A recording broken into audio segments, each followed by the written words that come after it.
जय मसीह की सबको। तो आइए हम आज का वचन देखते हैं। हम देखते हैं गलातियों की किताब उसका 5 का 17 नंबर वचन में कुछ इस तरह से लिखा है। क्योंकि शरीर आत्मा के विरोध में और आत्मा शरीर के विरोध में लालसा करता है और ये एक दूसरे के विरोधी हैं, इसलिए कि जो तुम करना चाहते हो वो ना करो।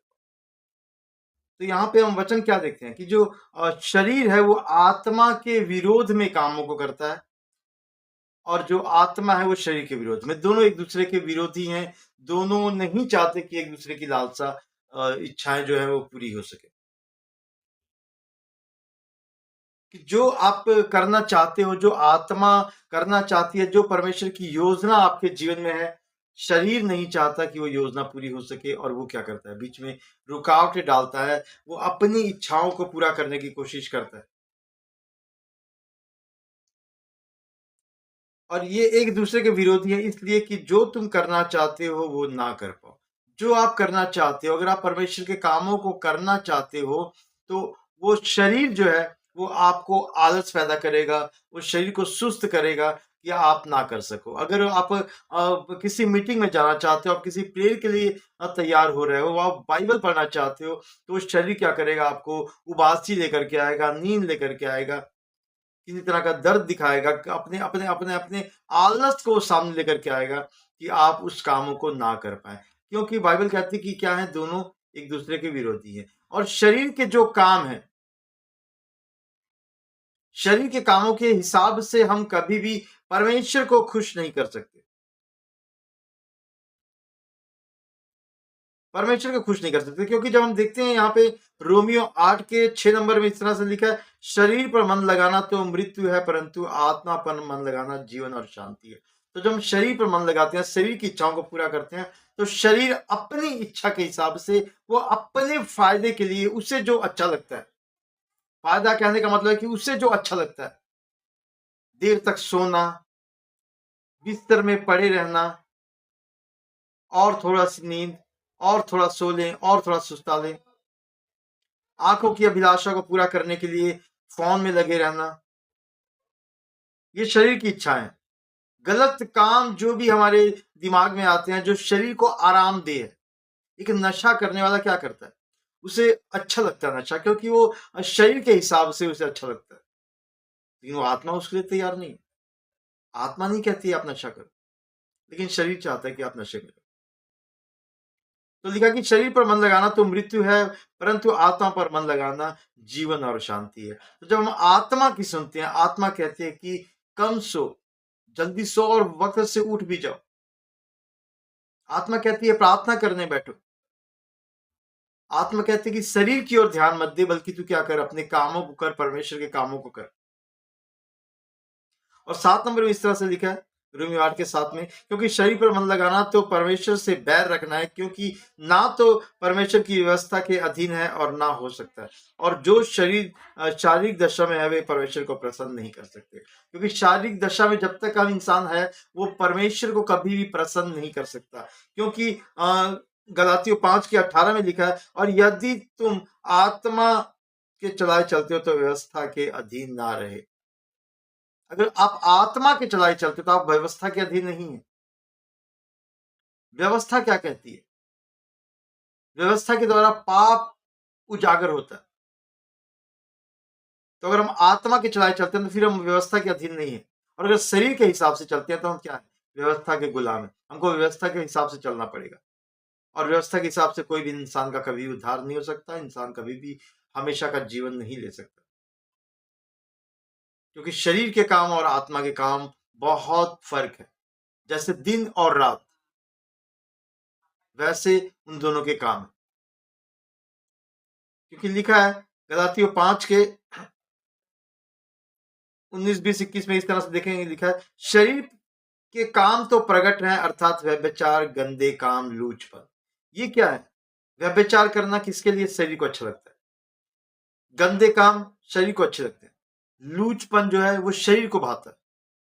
मूर्ति पूजा, टोना, बैर, झगड़ा, ईर्ष्या, क्रोध, विरोध, फूट, विधर्म, डाह, मतवालापन, लीला क्रीड़ा और इनके जैसे और काम है, इनके विषय में तुमको पहले से कह देता हूं, जैसा पहले यह भी कह चुका हूं कि ऐसे ऐसे काम करने वाले परमेश्वर के राज्य के अधिकारी नहीं होंगे। क्योंकि ये जो काम है, ये परमेश्वर के राज्य के अधिकारी इंसान नहीं हो सकता इस तरह के कामों को करके, क्योंकि उसने क्या किया, उसने अपने शरीर में मन लगाया, शरीर को जो अच्छा लगता है।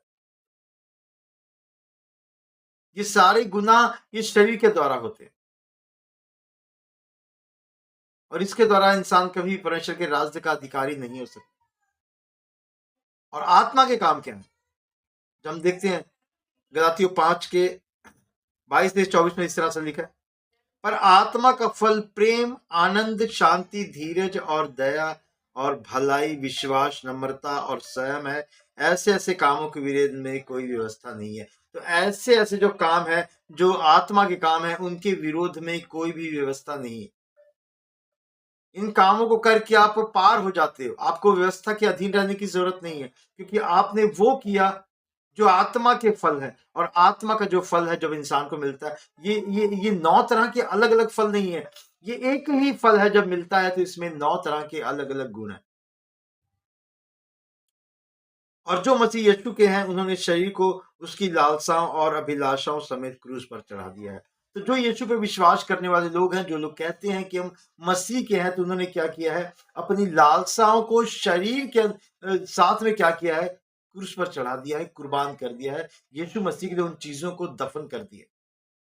अब उसका मसीहों के जीवन में अब कोई काम नहीं, उस हिसाब से मसीह लोग नहीं चलते।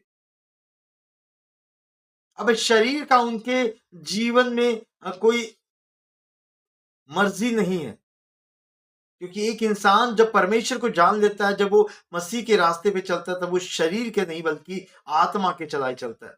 और आत्मा ही है जो आपको सीधा रास्ता दिखाती है, आत्मा ही है जो आपको भलाई करने में मजबूत करती है, आत्मा ही है जिसके द्वारा हमने यीशु मसीह को ग्रहण किया।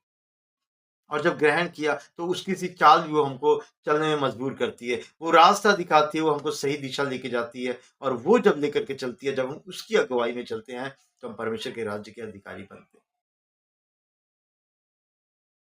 तो शरीर की जो जो काम है वो प्रकट है। जैसे कि हमने देखा बुराई, वो बुराई कुछ पल का आनंद आपको दे सकती है, लेकिन उसके बाद क्या है, अंधकार। क्योंकि इन बुराइयों को करके, शरीर के इच्छाओं को पूरा करके, व्यभिचार करके, चोरी करके, मतवालापन, डाह, अगर अगर हम कोई गलत काम करते हुए पकड़ा जाए और पुलिस के हत्थे चढ़ जाए, तो वो क्या होता है, सजा मिलती है उसे। लेकिन क्या कभी किसी का भला करने में सजा मिलती है? जब आपके जीवन में शांति है तो क्या आपको सजा मिलती है? तो आत्मा के फल जो है, आत्मा के जब हम कामों को करते हैं, तो हम व्यवस्था के अधीन नहीं, व्यवस्था के अधीन नहीं तो इस संसार की व्यवस्था के भी अधीन नहीं है, इस लॉ के व्यवस्था के अधीन हम नहीं है, ये कानून की व्यवस्था के अधीन हम नहीं है कि इसके द्वारा हमें कोई सजा मिलेगी। अगर आपके जीवन में शांति है, अगर आप धैर्य रखते किसी चीज के लिए, तो इसके लिए कोई कानून नहीं बना कि आपको सजा दी। इससे क्या होता है, इससे हमारी आत्मिक उन्नति भी होती है, हम दिन प्रतिदिन परमेश्वर के और करीब और करीब और करीब चलते। तो हमें चाहिए अपने आत्मा के हिसाब से चलना, उस पवित्र आत्मा के हिसाब से चलना, ना कि शरीर के हिसाब से चलना। क्योंकि शरीर के हिसाब से चलना सिर्फ अंधकार की तरफ ले जाना, सिर्फ मौत की तरफ ले जाना। क्योंकि शरीर आत्मा के विरोध में और आत्मा शरीर के विरोध में लालसा करता है, और ये एक दूसरे के विरोधी है, दोनों एक दूसरे के विरोधी हैं। अब चुनाव आपके हाथ में है कि आपको क्या करना है। परमेश्वर कहता है कि मैंने तुम्हारे आगे में आशीष और शाप दोनों को रख दिया है, तू जिसे चुनेगा तो उसका वारिस होगा। लेकिन फिर भी परमेश्वर कहता है कि आशीषों को ही चुन ले, शाप को मत चुन। तो हमें शरीर के नहीं बल्कि आत्मा के ही चलाए चलना है, आत्मा की ही इच्छाओं को पूरा करने की कोशिश करना है, तभी हम परमेश्वर के राज्य के अधिकारी हो सकेंगे। तो यही आज का वचन है, तो हमें परमेश्वर की आशीषों से भरने की कोशिश करते हैं। तो क्या आप तैयार हो परमेश्वर की आशीषों को लेने के लिए? तो याद रखें, शरीर नहीं, आत्मा पे मन लगाए, उस आत्मा में जो आत्मा आपको कभी धोखा नहीं देगी। लेकिन शरीर आपका विरोधी है, वो धोखा देगा। शरीर छोड़ के जाएगा, लेकिन आत्मा कभी छोड़ के नहीं जाएगी। जय मसीह की खुदावंद इस वचन के द्वारा आप सबको बहुत सी आशीष। God bless you.